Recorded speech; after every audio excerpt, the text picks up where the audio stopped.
Hello friends, my name is Alexis and I like to post about books, fashion, and just any random thing I like. And I thought, you know what, let's do my November reading wrap up, better late than never. So let's get into it. I read some pretty good books this month, kind of a 50-50 month. Not everything was a hit, but for the most part, I've had a really good reading month. So let's talk about it. First up, I read Whitby.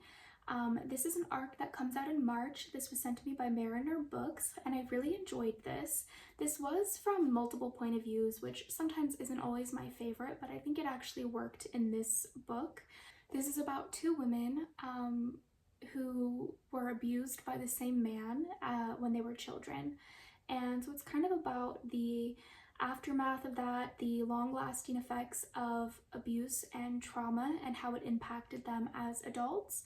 It's also from the perspective of the abuser's mother. He was a child predator, so it is a very heavy topic. This is kind of like My Dark Vanessa, but even darker. But it was really well written. The perspectives from the mother are pretty infuriating because she is a defender of her son who committed these heinous crimes, and she stood by him until his death. This book is also about his murder and trying to figure out why he was murdered, who murdered him, and the complicated emotions that the victims felt after hearing that he died. It's not really a cut and dry emotion for everybody, and you know, trauma is a complicated issue. So this book covered that topic really well, and it was really well done. It was a difficult read, but it was really beautifully written, and I'm excited for this to come out next year. This book was kind of a flop for me. I had very, very high expectations. This is The Salvage. This is about a marine archaeologist in the 60s off the coast of Scotland who is investigating a Victorian-era shipwreck that she believes is haunted, and that just sounds right up my alley. That I truly thought this was going to be one of my favorite books of the year. It sounded incredible. I love anything that is gothic and spooky, and the idea just sounded unlike anything I had read before. But unfortunately, it fell very flat. The prose was beautiful, but it was just very, very slow. It was kind of dry, and there was a lot of like love triangle kind of issues going on with this. It felt more like a bad romance than a horror book, and that just really didn't do it for me. Unfortunately, I felt like the payoff at the end was not worth the journey of going through the book, and it kind of felt like a chore to pick up. So unfortunately, this one just didn't work for me, but I thought it was going to be my favorite read of the month. This one was brutal. I'm so 50-50 on this book. I cannot recommend this. This is Petty Lies by Somi Bach, and I was super excited for this. This is a little novella, and unfortunately, there was a lot of dog abuse and torture in this book, and I cannot stomach that. I can stomach a lot of things, but that is not one of them. There are a few pages that I just had to completely skip over. I couldn't get through it.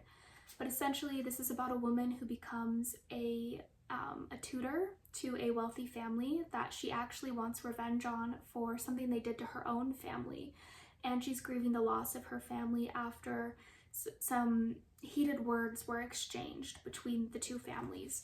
So it's kind of a book about revenge. Like, she's planning to get revenge on this family. She takes the tutoring job to kind of get inside and get close to them. And she learns that the son is, I believe that they're trying to portray the son as a sociopath, and he's an animal abuser and a very unkind, unloving, uncaring child. I do kind of feel like the child was getting a little too much credit. I think they were making him seem a little smarter than I believe a child really would be, or more conniving, or more, I don't know, it didn't portray as realistic to me, which is fine. I'm not always looking for realism in a book. I really did enjoy the writing, and I did enjoy the kind of mystery suspense elements to it, but I really just couldn't get past the dog torture. I'm sorry, but that hurt me. And I saw my dog side-eyeing me every time I picked this book up. Like, she was like, "What are you doing?" So I don't know. I cannot recommend this. But I also read Jamaica Inn by Daphne du Maurier, and this is One of my favorite books of the year. I love Du Maurier. I read Rebecca a few years ago and I absolutely loved it. So when I saw this copy, I've been wanting to read Jamaica Inn for a long time, and when I saw this on Thrift Books, I purchased it immediately. I love a pulpy little cover, like a 1970s cover, so as soon as this arrived in the mail, I started reading it. And this is about a woman whose mother dies. They lived on a farm together, and so she goes to live with her aunt at the inn that she runs with her husband. This is set in the town of Cornwall, England. It's super atmospheric and gothic, and Du Maurier is just a master of writing tension and setting and a strong sense of place. So when she gets to the inn, she discovers that the people of this town do not like her uncle or the inn. Nobody is a patron there. The only people that do patron the inn are kind of smugglers, bandits, just overall bad boys. And her experience here is really cold and dark and depressing, and she dreams of escaping, but she doesn't want to leave her aunt. And there is a little bit of an enemies to lovers plotline between her uncle's brother, who is a horse thief. And I will say, you know, this was written in the 30s. It, you know, might not translate, or some things might not translate well to modern times. So just a disclaimer, I'm not going to lie to you, not every classic piece of literature is perfect by modern standards, but as far as setting and atmosphere and just beautiful prose, this book was incredible. 6 out of 5 stars. I loved it so much. And then I read Saltbones. This was sent to me by Mulholland Books, and this was amazing. Apparently this is a Persephone and Demeter retelling, and if that wasn't in the marketing, I might not have known that. I don't think that it really translated in a way that I would have noticed, but maybe that's just me. I didn't notice that in the writing, but it was very beautiful. It's full of magical realism and folklore, and it was just stunning. This is about a woman who is a butcher. She is grieving the disappearance of her sister. Her sister went missing when they were teenagers. She's now in her 40s and has 2 teenage daughters of her own that she worries very deeply about. And as girls start to go missing again in her town, it just brings up those same feelings of when her sister went missing. And she starts to see this woman of local folklore, and she kind of feels like this woman is giving her a message about what's happening to these girls. And it was just very beautiful, very powerful, had very strong, beautiful prose. I think this is very deeply about how when Indigenous women go missing, often our authorities do not take the proper steps to find them. And they often fall through the cracks, which is really devastating and unfortunate. So this really painted a light on that, and just told us a beautiful story of family. I highly recommend this. And then the book that I am currently working on is The Last Unicorn. I am so close to finishing this. This is just a beautiful journey. This is such a fun book, and honestly, I've never seen the movie.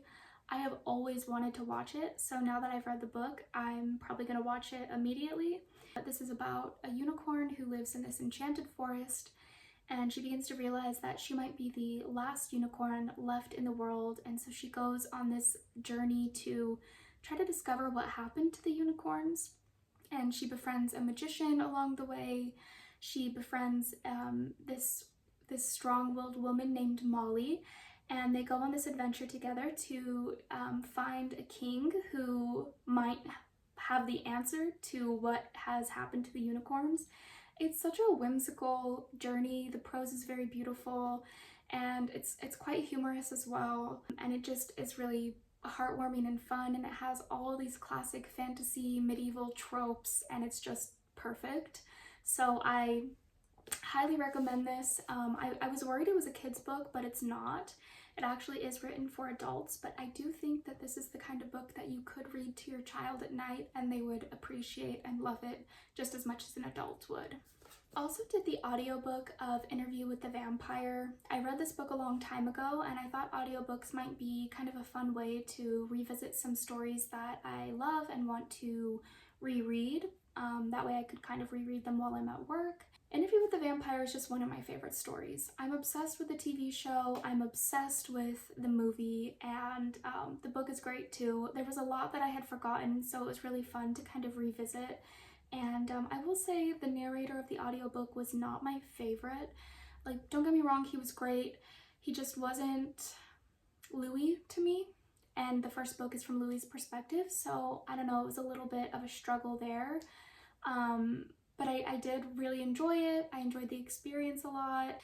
It was kind of fun rehashing it. I found on Goodreads a review from someone over a decade ago who said, gay, but not gay enough. And I really hope that person has since seen the TV show and loves it as much as me, because it is such a beautiful show and I am so excited for season 3. But anyway, that is what I have read in November, and I'm really excited for what I'm going to read in December. I think I've got some good books coming up, and let me know in the comments what you've been reading. Bye!